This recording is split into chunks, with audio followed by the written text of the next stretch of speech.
Hey guys, Andy42 here and welcome to our largest map. So here we created a couple of new actors with our drag component, and I think, in my opinion, the drag component is the best feature from version 3. Of course, multi-user is nice, but multi-user is really tricky.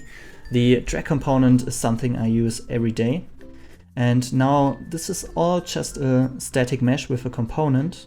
So no complex actor parent-child hierarchies anymore. Just static mesh, put on the component and you're good to go. And all the logic you can see here is everything is stored into the component. So for example, the triggering of the light, the reset free, the reset X, reset all, but also the limitations where you can move the slider. It's all inside this single component. So this is a really powerful one. You can create a lot of different. It's not only for moving, but also for rotating or scaling, moving along splines, basically everything. So here's an example for a spline movement. It's using the same drag component, but along a spline. I'm using my thumbstick to push the object away from me. Of course, I can also just grab it and move it from left to right. And you can see the actors will be scaled accordingly to the progress of the spline. Here's a little pin example that is triggering a timeline animation. Here are my hands again. Just a lot of different examples what you can do with the trigger. Here we built some buttons. So this one, for example, is also using the drag component, but you can see I'm not grabbing it. I'm using an overlap event. So everything that is draggable can also be pushable. We use the same logic for our buttons. And this one here is completely new. So we have now radial buttons you can grab and turn around.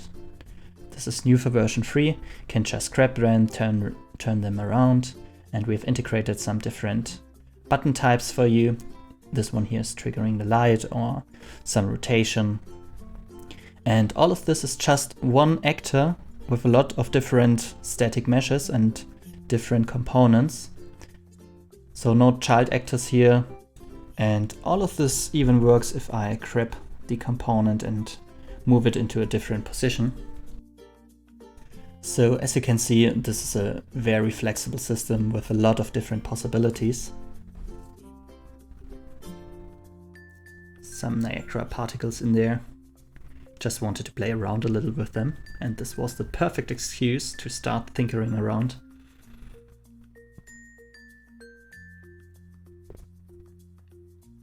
We have also reworked all of the sliders from our previous framework. They basically work the same, but now with the new component. So everything is just this one component here triggering different events. For example, this is a spline-based one, and this is also triggering the material of the fuse. And in the end, the explosion of the bomb.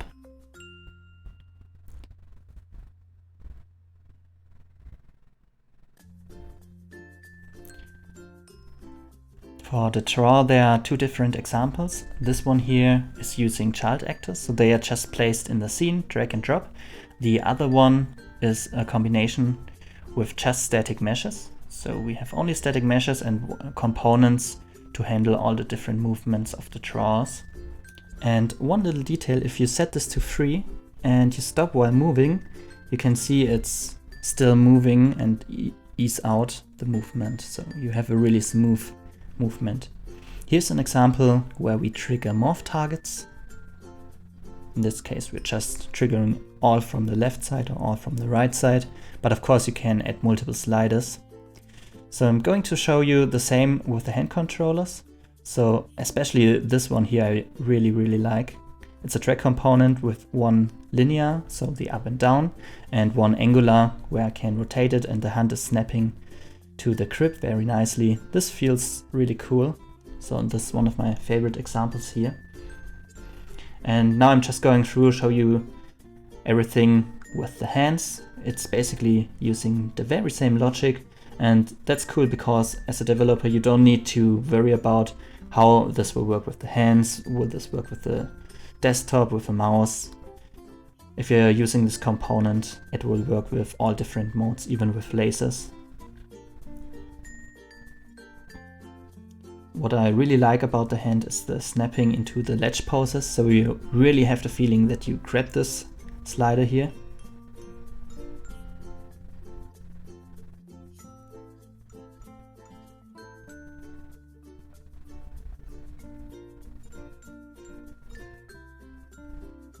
And for the buttons, there are also different modes how you can interact. This is the example where we use the laser, but you can also use the overlap event to really push the button down. It's using fake physics, so it's really just an overlap event. And in this case, it's a toggle button. You press it once, it's on, you press it again, it turns off. But you can also do things like holding buttons where you need to hold the button down. The pins here are set to reset after I let them go, so I can pull them out, and once I let go, they reset into the default position here.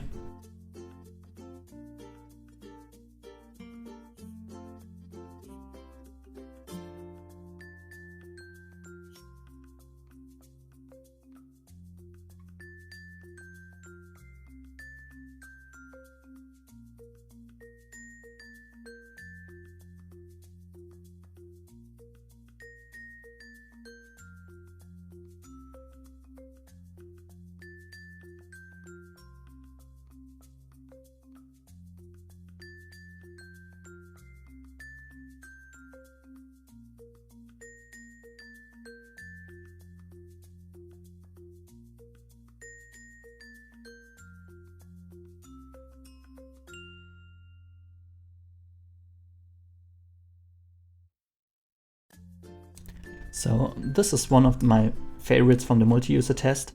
We have integrated a little physics example here, and you can turn up the volume to play a sound, and the song is also streamed in from an online source.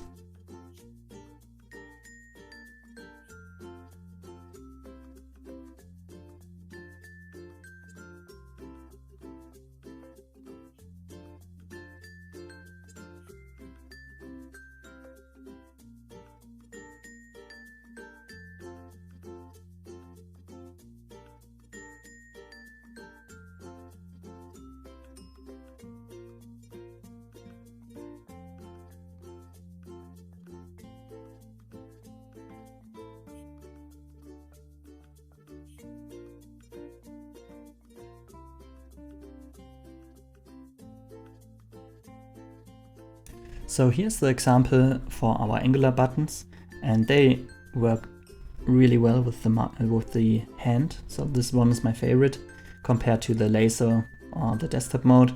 You can really grab them and turn them around.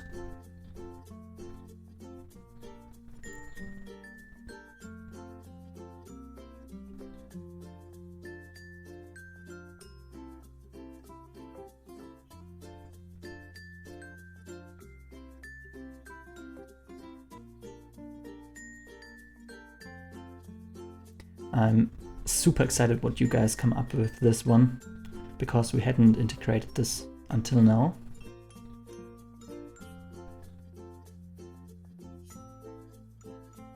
And probably you should not use this particle effect in VR.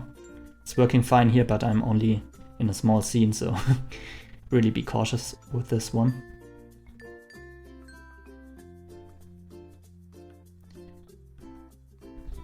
On the water tab, I am also using the automatic latching. So if I get close to the button, I can turn it around, and I don't need to press anything here. And all of this works while also moving the object. And just remember, all of these are just static meshes here. No special logic implemented. And last but not least, let's have a look at the desktop mode with two different move examples. So I can press the control button to switch to my mouse and move them around. And you can see this nice little laser here. And if I press control again, I get control for the camera and can basically interact with all the things I showed you previously. So this is really cool, because a lot of our users started using the desktop mode in their projects, and a lot of clients were really impressed by this one.